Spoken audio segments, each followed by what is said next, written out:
My name is Tara Colvin, and I'm from Thought Design.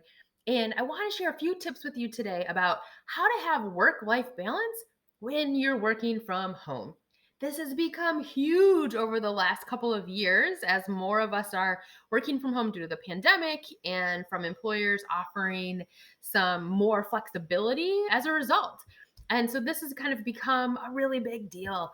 We are hearing from so many people that it's a struggle when the work and personal life boundaries get really fuzzy and blurred because you are working at home and you are living at home. And so, how do you get some good balance in when that's the situation?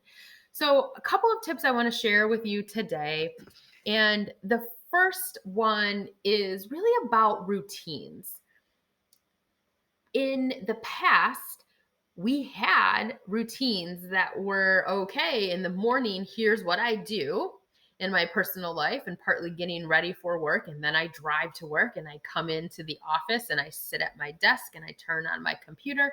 And that's how my brain knows that it's time to work. Our brains have thousands of if then statements, and we've got these little habits and patterns that we have created throughout our life so that we know, hey, when I do this routine, that means work time is starting. And then we have a routine where at the end of the day, maybe we clean up our desk and sort through some piles and we power off our computer and pack it up if we want to. And then we drive home. And that's a signal to our brain that work is done and we're transitioning into this different part of our life. And in all of this working from home, we maybe haven't taken the time to set up those clear boundaries of when it is work time and when it is not work time. And so we've gotten a lot of fuzziness.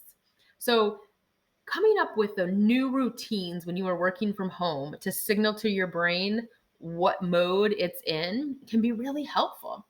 So, thinking through when you first wake up in the morning, let's say today, what you do in this fuzzy environment is you right away turn on your laptop and see what emails came in overnight.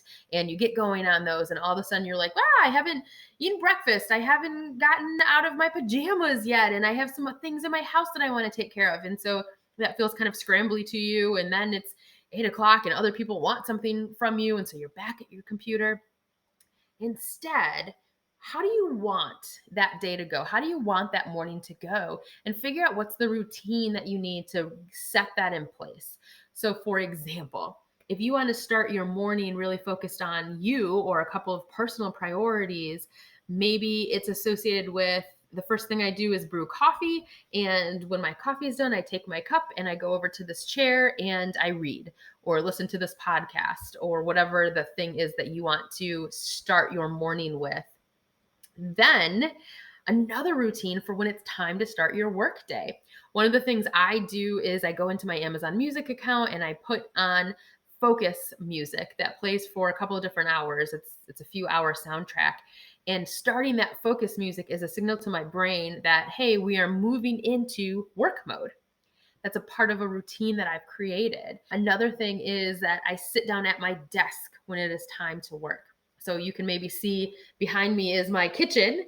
And if you could see on the other side of this desk, it is my living room with my couch, my dog sleeping peacefully on the other side of it.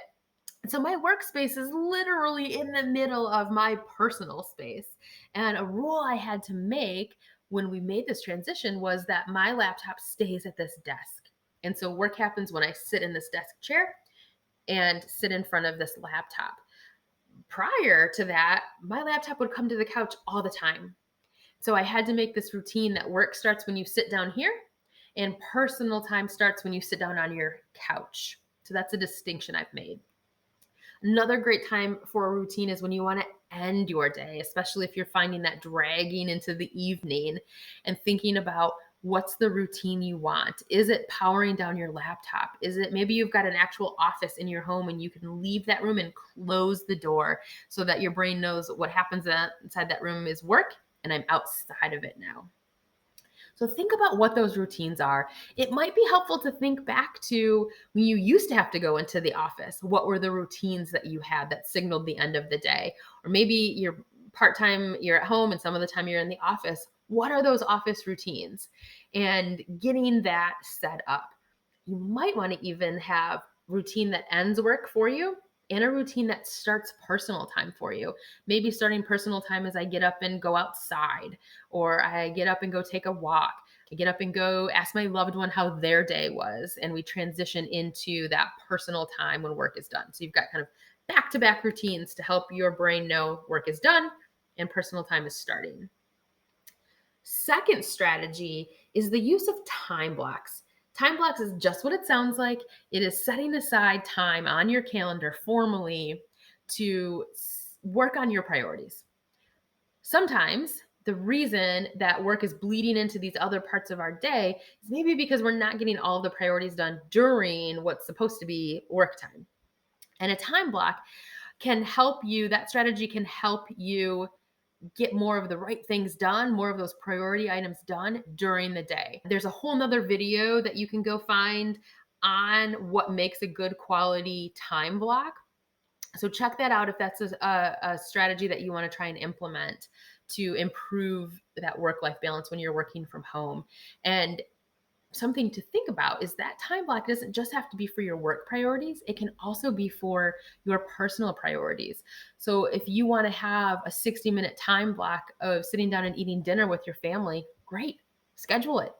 Have a little 10-minute reminder pop up that it's almost time to sit down with your family for 60 minutes or whatever that thing is. So you can use that time block strategy for personal priorities also. The last strategy I'll give you is about boundaries. This one might be a little bit more difficult because this is setting healthy boundaries in place. We could kind of get sucked into or have maybe created some bad habits around texting or messaging colleagues or our manager or whatever it is in those off work hours. And next thing you know, you've spent a half an hour going back and forth texting or it's popping up on your watch and the personal time's kind of been sucked right out and you're moved into work time because you don't have this healthy boundary in place. That might be a conversation with that manager or a colleague of what that looks like. Maybe it's setting a rule with each other that there's no texting after 6 o'clock, or saying, hey, on Tuesdays and Thursdays, I will be available for after hours types of conversations. And other than that, on the other days, I won't be. Or it might be even having a conversation saying, hey, I noticed you've sent me some emails at 7 or 8 o'clock at night, and I'm wondering what your expectation is around that. Am I supposed to be responding to those at that time? Or is it okay? I would like it to be okay to not respond until the next morning when I start my workday. And that conversation obviously looks different based on who that person is you're having the conversation with. But just getting really clear on what those expectations are and what healthy boundaries might look like for you in this particular setting. This is all just a bunch of experiments.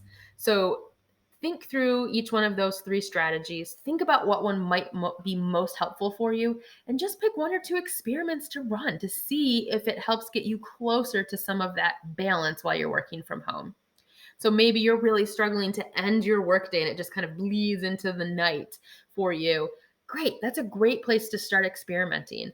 Think about what might you do at the end of your workday to signal to your brain that it's done, and try that out.